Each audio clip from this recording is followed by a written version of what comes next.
আজকে আমরা আলোচনা করব বিভিন্ন দেশের ভাষা, পতাকা, স্বাধীনতা এবং জাতীয় দিবস নিয়ে আমরা আলোচনা করব। তো আমরা যদি গুরুত্বপূর্ণ কিছু খেয়াল করে দেখি তাহলে আমরা দেখতে পাচ্ছি সেখানে দেওয়া আছে পৃথিবীর সর্বশ্রেষ্ঠ ভাষা হচ্ছে স্যার জন বোয়িং, ইংল্যান্ড। পৃথিবীর সর্বশ্রেষ্ঠ ভাষাবিদ বলা হয়, অর্থাৎ ইংল্যান্ডের স্যার জন বোয়িংকে বলা হয় পৃথিবীর সর্বশ্রেষ্ঠ ভাষাবিদ বলা হয়। ভারতের সাংবিধানিকভাবে স্বীকৃত ভাষা হচ্ছে 22টা ভাষা আছে ভারতে।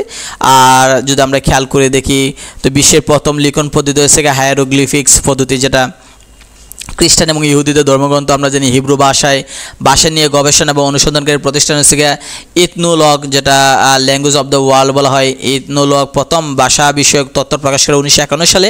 বিশ্বের সর্বাধিক ভাষা দেশ হচ্ছে পাপুয়া নিউ গিনি, যেটা হচ্ছে আপনার 840টা ভাষা ওই দেশে আছে। বিশ্বের সবচেয়ে কম ভাষা দেশ হচ্ছে উত্তর কোরিয়া, যেখানে সবচেয়ে কম ভাষা আছে। পৃথিবীর সবচেয়ে প্রাচীন ভাষা হচ্ছে হিব্রু ভাষা। সর্বপ্রথম লিখন পদ্ধতি মিশরে। আন্তর্জাতিক ভাষা বর্ষ 2008 সাল। মানব শিশুর প্রথম ভাষার নাম হচ্ছে বাবলিং। তো এক নজরে বিভিন্ন দেশের ভাষা যদি আমরা খেয়াল করি, এখানে দেওয়া আছে যে শ্রীলঙ্কায় সিংহলি বা তামিল ভাষা, নেপাল নেপালি ভাষা, মৈথিলি ভাষা, ভোজপুরি ভাষা, আফগানিস্তানে পশতু, ভুটানে আছে দুজঙ্কা, মিয়ানমারে বার্মিজ, গানা আছে আকান বা ইংরেজি, ব্রাজিলের পর্তুগিজ। এগুলো বিভিন্ন পরীক্ষায় আসে। তো নিচে যদি আমরা খেয়াল করি বিভিন্ন ভাষার শ্রেষ্ঠ কবি যদি আমরা খেয়াল করি, যেমন শেখ সাদি, তিনি ফার্সি ভাষার, আর দেশ হচ্ছে ইরান। তুলসী দাস, যিনি হিন্দি ভাষা, ভারত। ফেরদৌসি ফার্সি ভাষা, যার ইরান। উমর খৈয়াম ফার্সি, ইরান। কালিদাস সংস্কৃত, ভারত। গেটে জার্মানি ভাষায়। হোমার গ্রিক দেশে। তারপর মোহাম্মদ ইকবাল, যিনি উর্দু ভাষায় কবি ছিলেন, পাকিস্তানে। ইমরুল কায়েস আরবি ভাষা, সৌদি আরব।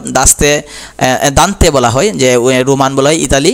আর ড্যান্টে বলা হয় সাধারণত, যিনি বলা হয় তাকে বলা হয় যে আধুনিক মানে কবিতার মধ্যে তিনি সনেট কবিতার জন্য বিখ্যাত হয়ে আছেন। তো ভার্জিল, যিনি ল্যাটিন ভাষা ইতালি। আলেকজান্ডার পুশকিন, যিনি রুশ ভাষার রাশিয়া। তো আমরা যদি আরও খেয়াল করে দেখি বিভিন্ন দেশে যে দেশ হচ্ছে জাপানের প্রাক্তন রাজধানী ছিল কিউটো, ব্রাজিলের ছিল রিও ডি জেনেরিও, তুরস্ক ছিল ইস্তাম্বুল, মিয়ানমার ছিল ইয়াঙ্গুন। আর এগুলো বর্তমান যদি আমরা খেয়াল করে দিই, জাপানের যে প্রাক্তন মানে পূর্বের রাজধানী ছিল কিউটো, আর বর্তমানে হচ্ছে টোকিও। ব্রাজিল হচ্ছে রিও ডি জেনেরিও, বর্তমানে ব্রাসিলিয়া। তুরস্কে ইস্তাম্বুল ছিল, বর্তমানে হচ্ছে আঙ্কারা। মিয়ানমারে ইয়াঙ্গুন ছিল, বর্তমানে নাইপিদু। ভারতের আগের রাজধানী ছিল কলকাতা, এখন আমরা জানি যে নয়াদিল্লি। নাইজেরিয়া লাগোস, যা আবুজা। দেশে কাজাখস্তান আস্তানা, বর্তমানে রাজধানী হচ্ছে নূর সুলতান। তো বিভিন্ন দেশে অভিন্ন নাম এবং রাজধানী যদি আমরা খেয়াল করি, যেমন সিঙ্গাপুর, তাদের রাজধানীর নাম Singapore city. Panama city. Vatican city. Mexico city. আচ্ছা, তাদের দেশের নাম অনুসারে রাজধানী জিবুতি সিটি। Luxembourg city. তো বিভিন্ন দেশের পতাকা নিয়ে যদি আমরা আলোচনা করি, যে সর্বপ্রাচীন পতাকা আমরা জানি ডেনমার্কের পতাকা অনেক প্রাচীন, যেটা 1219 সালে 15 জুন। সবচেয়ে নতুন পতাকা হচ্ছে দক্ষিণ সুদানের, যেটা 2011 সালে। বিভিন্ন দেশের পতাকার নাম আমরা জানি যে ইউনিয়ন জ্যাক বা সেন্ট জর্জের ক্রস বলা হয় ব্রিটেনের পতাকা বলা হয়। ইরমারু বা সূর্যবৃত্ত বলা হয় জাপানের পতাকাকে। তিরঙ্গা, যা ভারতের পতাকা বলা হয়। পতাকায় ধর্ম ইহুদিদের প্রতি ক্রিস্টাল চিহ্ন আছে ইসরায়েলের পতাকায়।